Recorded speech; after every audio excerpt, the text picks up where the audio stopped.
Hello friends, welcome to Lukshika சமையல். நீங்கள் நம்ம சேனலை ஃபஸ்ட் டைம் பார்க்குறீங்கன்னா மறக்காமல் லுக்ஷிகா சமையலை சப்ஸ்கிரைப் பண்ணிக்கோங்க.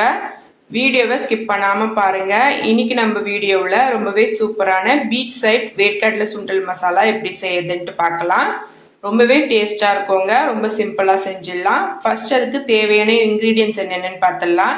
வெங்காயம், மாங்காய், தக்காளி, வெள்ளரிக்காய், கொத்தமல்லி, கேரட், அதுக்கப்புறம் ஒரு கப் அளவுக்கு வேர்க்கடலை எடுத்திருக்கேன். நான் காஞ்ச வேர்க்கடலை எடுத்ததுனால ஊற வச்சு செய்ய போகிறேன். உங்களுக்கு பச்சை வேர்க்கடலை கிடைச்சதுன்னா நீங்கள் டைரெக்டாக வேக வச்சு செய்யலாங்க. இப்போ ஒரு பவுலில் ஒரு கப் அளவுக்கு வேர்க்கடலை எடுத்துக்கலாம். வேர்க்கடலை சேர்த்துட்டு தேவையான அளவு தண்ணி சேர்த்துக்கலாம். தண்ணி சேர்த்துட்டு ஒரு 4 மணி நேரம் ஊற விட்டுடலாங்க. இப்போ க்ளோஸ் பண்ணிடலாம், நல்லா ஊறட்டும்.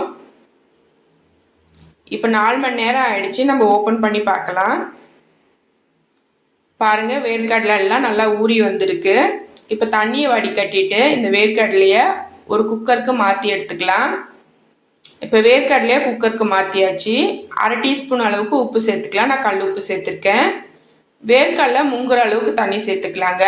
ஒரு பெரிய கிளாஸில் 1 கிளாஸ் அளவு தண்ணி சேர்த்துருக்கேன். இப்போ மூடி போட்டு ஸ்டவ் ஆன் பண்ணிவிட்டு ஒரு 3 விசிலுக்கு விட்டு எடுத்துக்கலாம். இப்போ 3 விசில் வந்துடுச்சுங்க. ஸ்டவ் ஆஃப் பண்ணிடலாம். ப்ரெஷர் எல்லாம் நல்லா இறங்கிட்டோம். இப்போ பாருங்கள், ப்ரெஷர் இறங்கிடுச்சு. நான் ஓப்பன் பண்ணிட்டேன். வேர்க்கடலை எல்லாம் நல்லா வெந்து வந்திருக்கு. இப்போ நம்ம வேர்க்கடலை இருக்கிற தண்ணியெல்லாம் நல்லா வடிகட்டி எடுத்துக்கலாம். வேர்க்கடலையை ஒரு பவுலுக்கு மாற்றி எடுத்துக்கலாம்.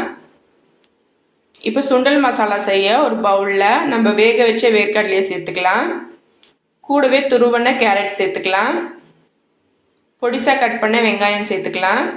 மாங்காய் சேர்த்துக்கலாம். தக்காளி விதையை எடுத்துகிட்டு சேர்த்துக்கோங்க. வெள்ளரிக்காவும் விதையை எடுத்துகிட்டு சேர்த்துக்கோங்க. கடைசியாக கொத்தமல்லி தூவிக்கலாம். 1/2 டீஸ்பூன் அளவுக்கு மிளகாய் தூள் சேர்த்துக்கலாம். 1/2 டீஸ்பூன் அளவு சாட் மசாலா சேர்த்துக்கலாம். சாட் மசாலா வேணும்னா நீங்கள் பாதி லெமன் சேர்த்துக்கோங்க. 1/4 டீஸ்பூனுக்கு உப்பு சேர்த்து நல்லா கலந்து விட்டுட்டோம்னா நம்மளோட பீச் சைடு வேர்க்கடலை மசாலா சூப்பராக ரெடி ஆயிடுச்சு. கண்டிப்பாக நீங்களும் ட்ரை பண்ணி பாருங்கள். ட்ரை பண்ணி பார்த்துட்டு எப்படி இருக்குன்னு எனக்கு மறக்காமல் கீழே கமெண்ட் செக்ஷனில் சொல்லுங்கள்.